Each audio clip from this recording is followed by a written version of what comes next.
இலங்கையில் இவ்வாரம் இலங்கை தமிழர்களுக்கான தாயகம், தன்னாட்சி மற்றும் தமிழ் தேசியத்தை வென்றெடுப்பதே உயிர் தியாகம் செய்த ஆயிரக்கணக்கான தமிழீழ விடுதலை புலி போராளிகளுக்கு செலுத்தும் மரியாதையாக அமையும் என இந்திய நாடாளுமன்ற உறுப்பினரும் விடுதலை சிறுத்தைகள் கட்சியின் தலைவருமான தொல் திருமாவளவன் தெரிவித்துள்ளார்.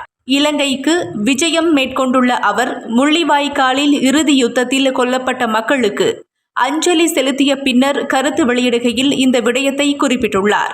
முல்லைத்தீவுக்கு வருகை தந்த தொல் திருமாவளவனை வரவேற்ற பிரதேச மக்கள் அவருக்கு பொன்னாடை போர்த்தி கௌரவித்தனர்.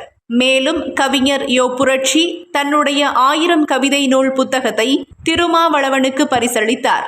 அதனைத் தொடர்ந்து முள்ளிவாய்க்கால் நினைவு முற்றத்திற்கு வருகை தந்த அவர் நினைவு தூபிக்கு மலர் மாலை அணிவித்து அஞ்சலி செலுத்தினார்.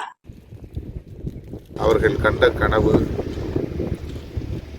தமிழர்களுக்கென தாயகம், தேசியம், தன்னாட்சி என்பதாகும். சர்வதேச சமூகத்தின் நல்லாதரவோடு அதனை வென்றெடுப்பதே அவர்களுக்கு நாம் செய்கிற உண்மையான வீரவணக்கம்.